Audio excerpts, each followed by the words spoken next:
केंद्रीय मंत्रिमंडल ने बुधवार को नई शिक्षा नीति यानी नेशनल एजुकेशन पॉलिसी को मंजूरी दे दी, जिसमें स्कूली शिक्षा से लेकर उच्च शिक्षा तक कई बड़े बदलाव किए गए हैं।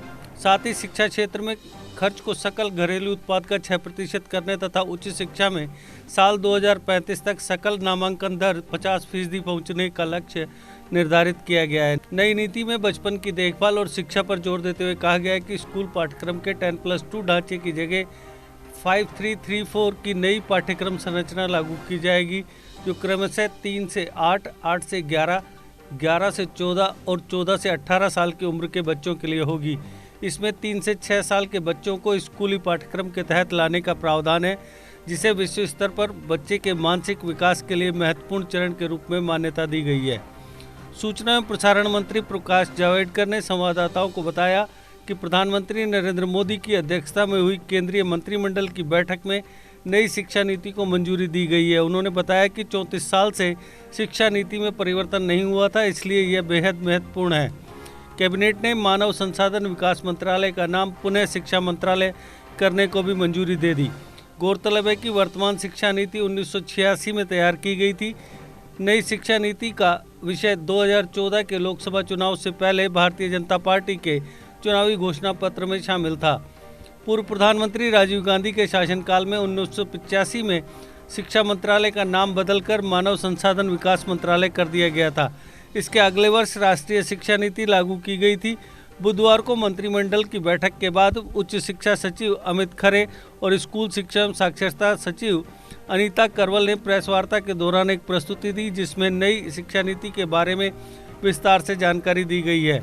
नई शिक्षा नीति में स्कूल शिक्षा से लेकर उच्च शिक्षा तक कई बड़े बदलाव किए गए हैं।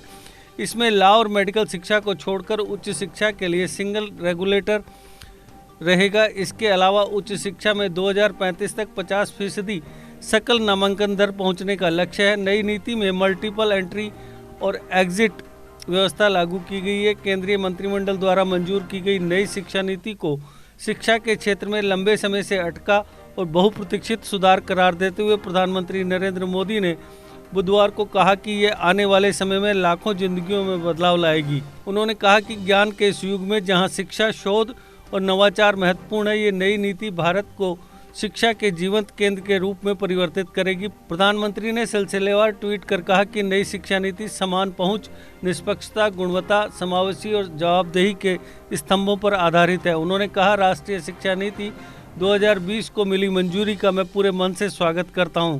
यह शिक्षा क्षेत्र में लंबे समय से अटका हुआ और बहुप्रतीक्षित सुधार है, जो आने वाले समय में लाखों जिंदगियों में परिवर्तन लाएगी।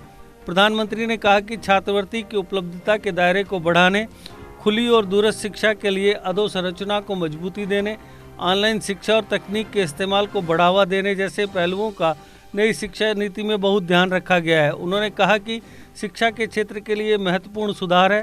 प्रधानमंत्री ने कहा, एक भारत श्रेष्ठ भारत की भावना का सम्मान करते हुए नई शिक्षा नीति में संस्कृत सहित अन्य भारतीय भाषाओं को बढ़ावा देने की व्यवस्था को भी शामिल किया गया है।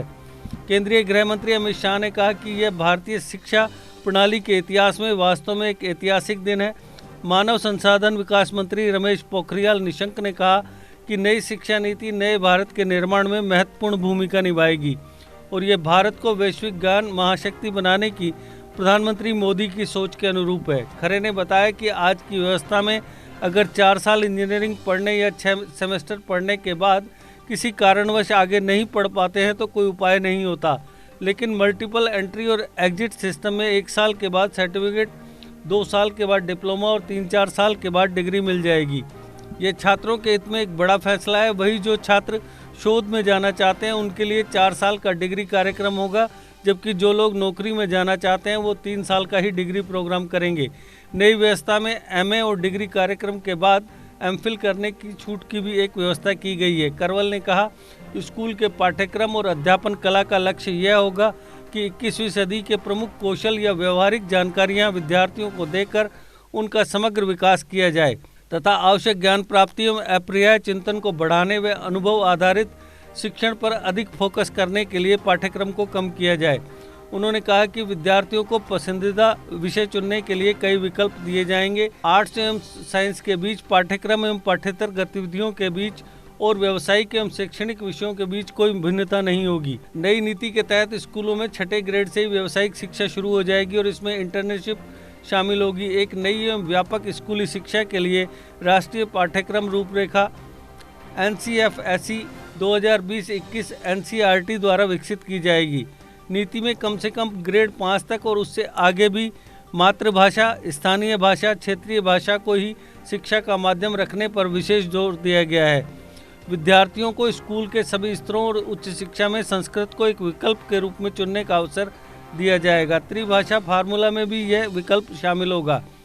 इसके मुताबिक किसी भी विद्यार्थी पर कोई भी भाषा नहीं थोपी जाएगी।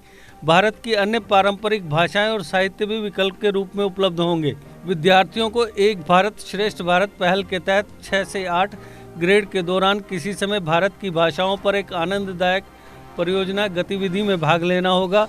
करवल ने कहा कि कोरियाई, थाई, फ्रेंच, जर्मन, स्पेनिश, पुर्तगाली, रूसी भाषाओं को माध्यमिक स्तर पर पेश किया जाएगा। उन्होंने कहा कि स्कूल छोड़ चुके बच्चों को फिर से मुख्य धारा में शामिल करने के लिए स्कूल के बुनियादी ढांचे का विकास और नवीन शिक्षा केंद्रों की स्थापना की जाएगी।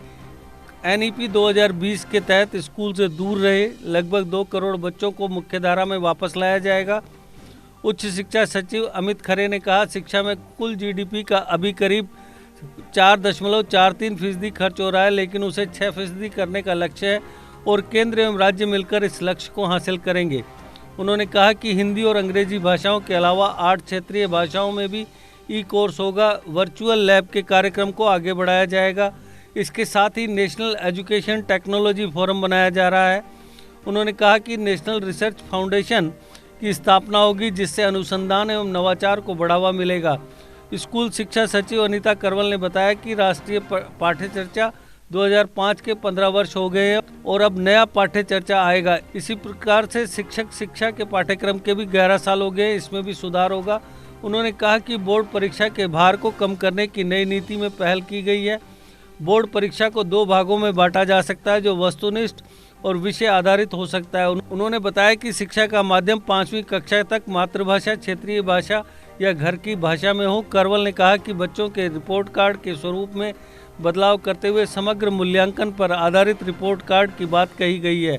हर कक्षा में जीवन कौशल परखने पर जोर होगा, ताकि जब कोई बच्चा 12वीं कक्षा में निकलेगा तो उसके पास पूरा पोर्टफोलियो होगा। इसके अलावा पारदर्शी एवं ऑनलाइन शिक्षा को आगे बढ़ाने पर जोर दिया गया है। भारतीय अंतरिक्ष अनुसंधान संगठन यानी इसरो के पूर्व अध्यक्ष के कस्तूरी रंगन की अध्यक्षता वाली समिति ने पिछले वर्ष मानव संसाधन विकास मंत्री रमेश पोखरियाल निशंक को नई शिक्षा नीति का मसौदा सौंपा था।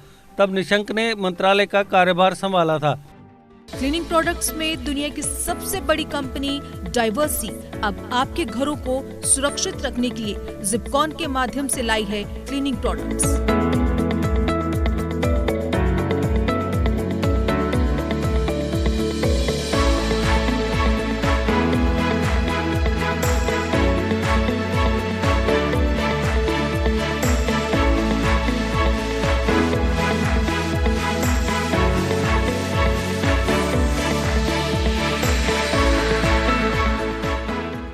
JK Update is fastest growing media house in J&K with 1.5 crore monthly views. JK Update is a best platform for advertise your brands and services. If you want to advertise your products and services, please contact us on this number. Mr. Sushil Sharma 705-109-1804.